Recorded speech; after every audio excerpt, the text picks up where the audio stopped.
जेठानी का अकड़ और देवरानी का स्वाभिमान। मालकिन मैं जा रही हूँ।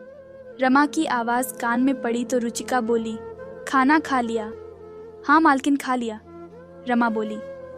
रुचिका बोली, मैंने तेरे बच्चों के लिए खीर डिब्बे में भरकर रखी है, ज़रा लेते हुए जाना। रमा बोली, मालकिन रोज़ रोज़ आप कभी मुझे तो कभी मेरे बच्चों के लिए कुछ ना कुछ देती रहती हैं। जब घर यह सब लेकर जाती हूँ तो बच्चे बहुत खुश हो जाते हैं। भगवान आपका भला करे मालकिन। रुचिका बोली, रमा मुझे अच्छा लगता है यह सब करना।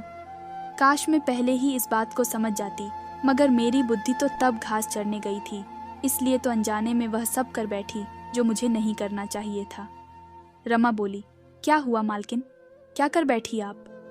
रुचिका चुप हो गई और बोली, कुछ नहीं रमा, तू कल समय पर आ जाना। तू होती है तो घर में मन लगा रहता है। रुचिका इस बड़े बंगले की मालकिन, बच्चे दोनों अमेरिका में सेटल थे और पति केशव सीधे रात को 10 बजे घर आते थे। केशव की फैक्ट्री दूरी पर थी, इसलिए सुबह का टिफिन रुचिका साथ ही दे देती थी। केशव की ड्यूटी सुबह 10 से रात 10 बजे तक की थी। रुचिका का इतने बड़े बंगले में अकेले दम घुटता था।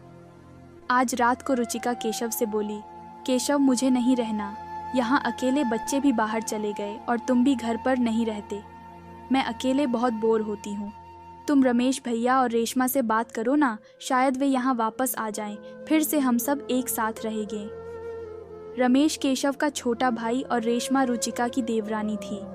यह संयुक्त परिवार बरसों साथ में रहा, मगर केशव के माता पिता के मरने के बाद दोनों भाई अलग हो गए थे। रमेश और रेशमा दोनों अलग होने के बाद किराए के मकान में रहते थे। केशव बोला, रुचिका तुम ही तो अलग होना चाहती थी। मेरे पैसों, मेरे बंगले और मेरी हर चीज़ पर तुम्हें हक चाहिए था। अब वह सब मिल तो गया, तुम्हें क्या लगता है वे लोग वापस आएंगे? तुम्हें तुम्हारी देवरानी ने ऐसा छोड़ा कि पलटकर वापस ना देखा। रुचिका को अपने किए पर शर्मिंदगी महसूस हुई और वह अतीत के गलियारे में चली गई। रुचिका और रेशमा दोनों जेठानी देवरानी कम बहनें ज़्यादा लगती थीं।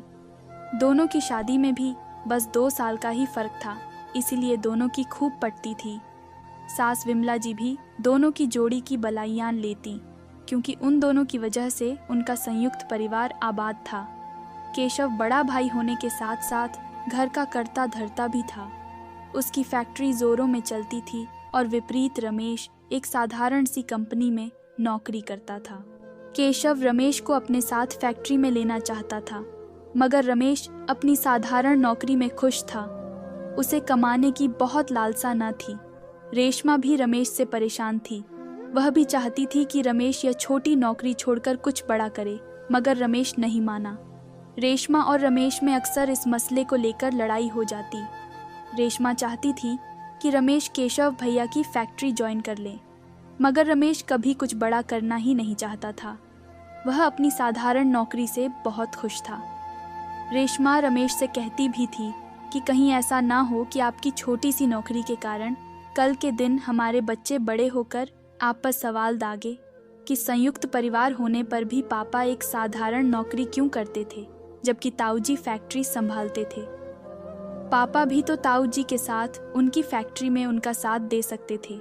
यह सब सुनने के बाद भी रमेश के कानों पर जूं तक नहीं रेंगी और वह उसी कंपनी में नौकरी करता रहा जहां वह पहले से करता आया है। प्राइवेट कंपनी होने के कारण एक दिन रमेश की नौकरी चली गई, जिस वजह से रेशमा बहुत परेशान हो गई। तब रुचिका बोली, फिक्र मत कर पगली, जिंदगी का हर एक दिन अच्छा हो यह कोई ज़रूरी नहीं। शायद भगवान भी रमेश भैया के लिए कुछ अच्छा चाहते हैं। केशव ने फिर से रमेश को अपने साथ लेना चाहा, मगर रमेश का वापस वही जवाब था और रमेश दूसरी नौकरी की तलाश में निकल गया। रमेश को नौकरी नहीं मिली, तब तक केशव पूरा घर अकेले चलाता रहा। एक दिन रमेश को फिर से वही साधारण नौकरी मिल गई और रमेश फिर से काम पर जाने लगा।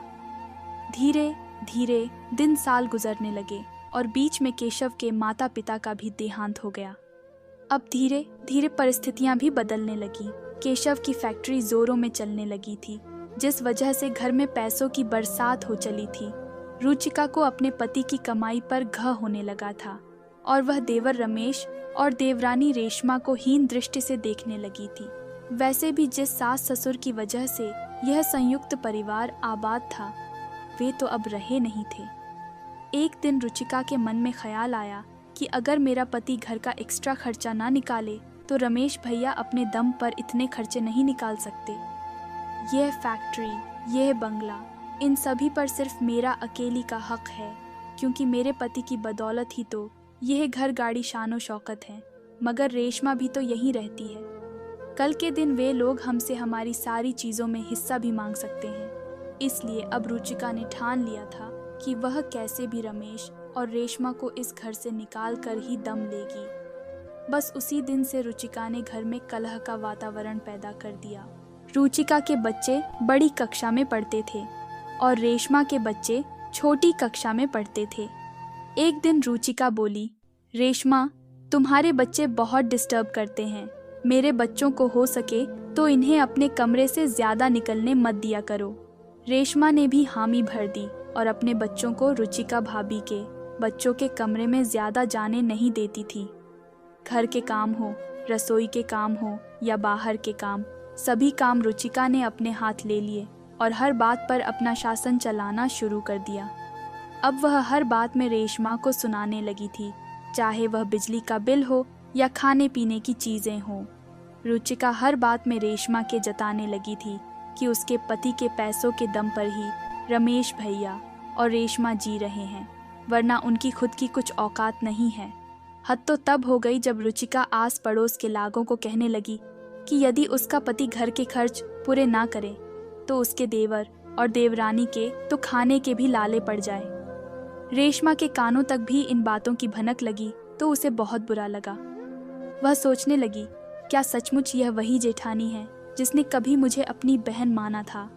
इंसान पैसे के घमंड में इतना चकनाचूर हो जाता है कि रिश्तों का महत्व भी भूल जाता है। मगर वह कर भी क्या सकती थी। उसने तो कई बार रमेश को यह साधारण नौकरी छोड़ने की सलाह दी थी, मगर रमेश नहीं माना था, जिसकी वजह से आज उसे यह सब सुनना पड़ रहा था। रेशमा को भी धीरे धीरे सब कुछ समझ आ गया। उसने रमेश से बात की और दोनों ने घर से अलग होने का फैसला कर लिया। केशव रमेश के इस फैसले से खुश नहीं था। वह यह परिवार बिखरने नहीं देना चाहता था।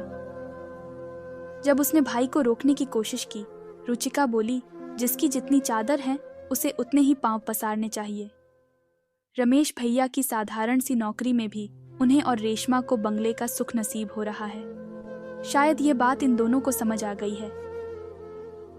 रमेश और रेशमा का यह बात सुनकर दिल खट्टा हो गया और उन्होंने कभी पलटकर इस घर की ओर नहीं देखा। रुचिका जो चाहती थी उसे सब मिल गया और वह खुश हो गई। वह यह सोचकर खुश थी कि अब यह सारी जायदाद, बंगले और पैसों की मालकिन वह अकेली ही है। धीरे धीरे वक्त गुजरता गया और रुचिका के बच्चे विदेश जा बसे और केशव अपनी फैक्ट्री में और व्यस्त हो गया। अब घर में पूरे दिन कोई नहीं रहता था उसके अलावा वही बंगला जो हमेशा सबके शोरगुल से आबाद था। आज यही बंगला रुचिका को अकेले में काटने दौड़ता है। देवरानी रेशमा और रुचिका के रिश्ते खट्टे हो चुके थे, इसलिए इतने सालों से बातचीत भी बंद थी।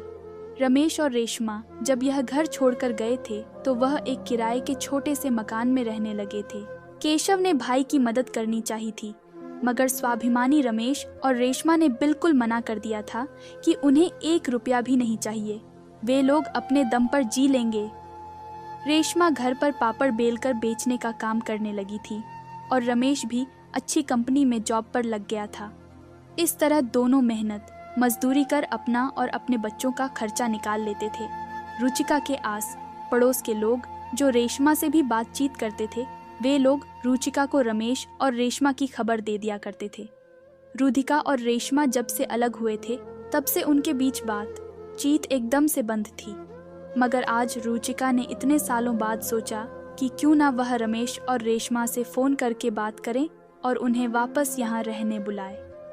वह फ़ोन करने वाली ही थी कि विदेश से उसके बेटे अमित का फ़ोन आया और वह बोला, मम्मी, मुझे यहाँ विदेश में एक लड़की पसंद आ गई है। उसका नाम ऐना है और मैं उससे शादी करना चाहता हूँ। रुचिका बोली, बेटा, तू जब भारत आएगा तब हम आराम से बात करेंगे। इतने बड़े फैसले फ़ोन पर नहीं लिए जाते।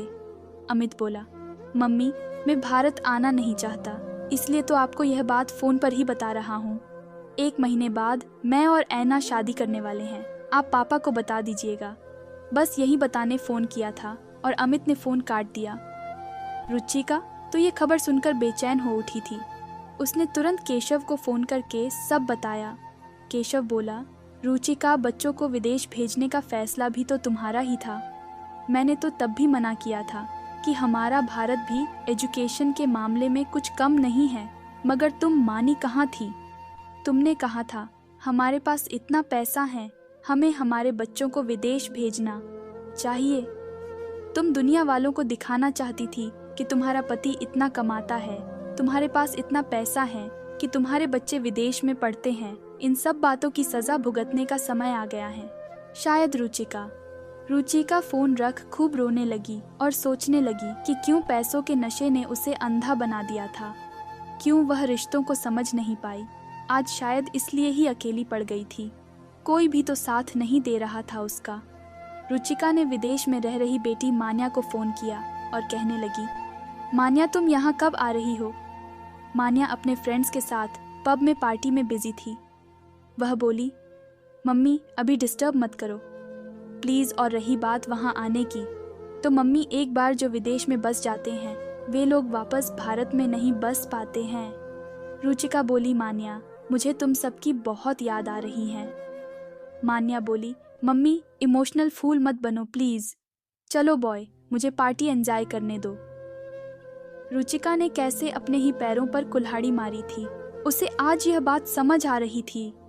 वह उदास होकर बैठी थी कि पड़ोस वाली सौम्या जी घर आई और बोली, अरे रुचिका सुना कुछ तुमने। रुचिका अपनी उदासी छुपाते हुए बोली, क्या हुआ सौम्या, तुम्हारे देवर रमेश का बेटा आई टॉपर तो था ही, उसका जॉब भी गूगल कंपनी में लगा हुआ था। अब तो उसने तुम्हारे जैसा, या यूं कहो तुमसे भी अच्छा बंगला खरीद लिया है। मैं आज सुबह उन्हीं के घर गई थी, चारों बहुत खुश थे। भाई परिवार हो तो ऐसा। रेशमा के दोनों बच्चे बहुत होशियार निकले, इतने होशियार कि माँ बाप की गरीबी ही दूर कर दी। रेशमा के बच्चों में संस्कार भी कूट कूट कर भरे हैं। धन्य हैं ऐसे माँ बाप जो बच्चों को इतनी अच्छी परवरिश देते हैं। रुचिका एक अक्षर ना बोल पाई और सोचने लगी, हाँ सच ही तो कह रही हैं सौम्या। जिन बच्चों ने अपने माता पिता को उन्हें चीज़ों को तरसना पड़ा होगा, वह बच्चे होशियार निकले, और जिन बच्चों ने यहाँ सिर्फ ऐशो आराम और पैसा देखा, वे लोग अब विदेश से वापस भी नहीं आना चाहते। रुचिका आज अपने आप को बहुत तन्हा महसूस कर रही थी और उसे अपने किए की कीमत इस तरह चुकानी पड़ेगी। उसने कभी यह सपने में भी नहीं सोचा था। रुचिका को अपने किए पर पश्चाताप था। कभी कभी रुचिका काम वाली बाई रमा से बतिया लेती थी और कहती थी, रमा कभी भी ज़मीन जायदाद के चक्कर में अपनों को मत छोड़ना, क्योंकि अपनों से ही घर आबाद है। दोस्तों, जेठानी देवरानी में अक्सर यह बात देखने मिल जाती है कि अगर एक के पास पैसा ज़्यादा हो तो वह अपनी अकद्दबाजी दिखाने में चूकती नहीं, मगर लक्ष्मी तो चंचल है। आज अगर उसके पास हैं तो कल के दिन किसी और के पास भी हो सकती है। वह यह भूल जाती है। कभी कभी लोग ज़मीन जायदाद और पैसों के लालच में आकर अपनों से ही रिश्ता तोड़ देते हैं, मगर कभी ना कभी उन्हें इन बातों का खामियाजा भुगतना पड़ता है।